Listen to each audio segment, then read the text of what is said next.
Le royaume et les cochons. Il était un royaume tranquille, tissé de couleurs soyeuses et de brises pures, où les habitants vivaient selon l'art délicat du respect. Ici, chacun nettoyait derrière son ombre, saluait la rosée et déposait ses pas sans froisser les fleurs. Mais un matin, la barrière céda.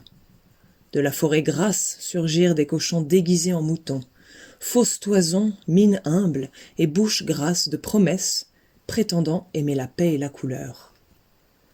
Très vite, le royaume se couvrit de poudre grise. Cette poussière qui flottait dans l'air restait des jours entiers en suspension, se déposant sur le sol, le mobilier, les murs.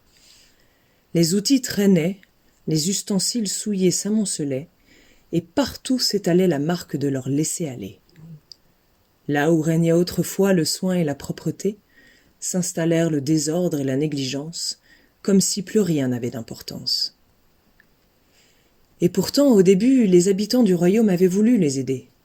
De bon cœur, ils avaient ouvert leurs portes, pour une somme modique, et même proposé de leur prêter main forte, pour les encourager. Mais ces prétendus moutons, ingrats et malhonnêtes, ne payèrent même pas ce prix dérisoire. Ils ont pris, utilisé, sali, sans jamais honorer leurs paroles. À leur tête trottait la chèvre-truie, petite, fardée d'un ruban rose et d'un sourire sucré. Elle se donnait des airs de jeunesse, minaudait comme une demoiselle attardée, mais c'était surtout sa voix aigrelette qui trahissait tout, pointue, crissante, douce en surface et piquante à l'intérieur, comme un filet de fiel déguisé en chant. Elle était dévorée de jalousie envers la belle habitante qui vivait là, gracieuse, sincère et lumineuse sans effort.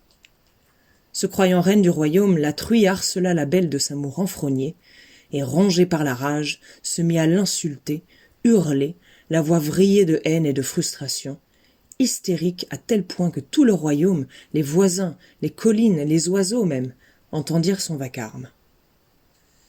L'atmosphère entre les cochons devint très tendue, car la truie, fine manipulatrice, avait lentement modelé l'esprit de son partenaire, jusqu'à en faire un pantin convaincu, persuadé que ses chaînes étaient des rubans. N'ayant aucun sens des responsabilités et n'assumant rien, ils firent porter le poids de leur échec aux habitants du royaume, tout en oubliant qu'ils avaient déjà la réputation de tout commencer sans jamais rien finir.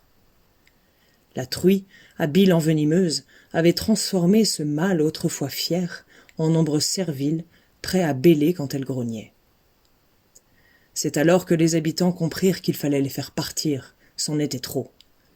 En effet, il avait fallu 8 lunes entières à ce duo de pourceaux pour songer même à la plus simple des précautions, comme si la prudence leur semblait une invention superflue. Les habitants ne laisseraient plus rien passer, et pour hâter leur départ, ils firent croire aux cochons qu'ils garderaient leurs effets tant que ces derniers ne respecteraient pas les accords passés. Ainsi, ils étaient certains que les intrus s'empresseraient de tout reprendre. Croyant tenir son triomphe, la chèvre-truie fit de fausses déclarations aux autorités, jouant les victimes offensées, les opprimés du mensonge. Elle espérait ainsi forcer leurs mains, soutenue par le tampon officiel de sa mauvaise foi.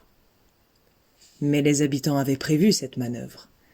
Ils ne s'abaissèrent pas à empaqueter pour eux, ni à leur ouvrir la porte avec des sourires. Ils laissèrent simplement les choses là où elles étaient, visibles, accessibles, et attendirent. Qu'ils viennent, qu'ils prennent, qu'ils s'en aillent.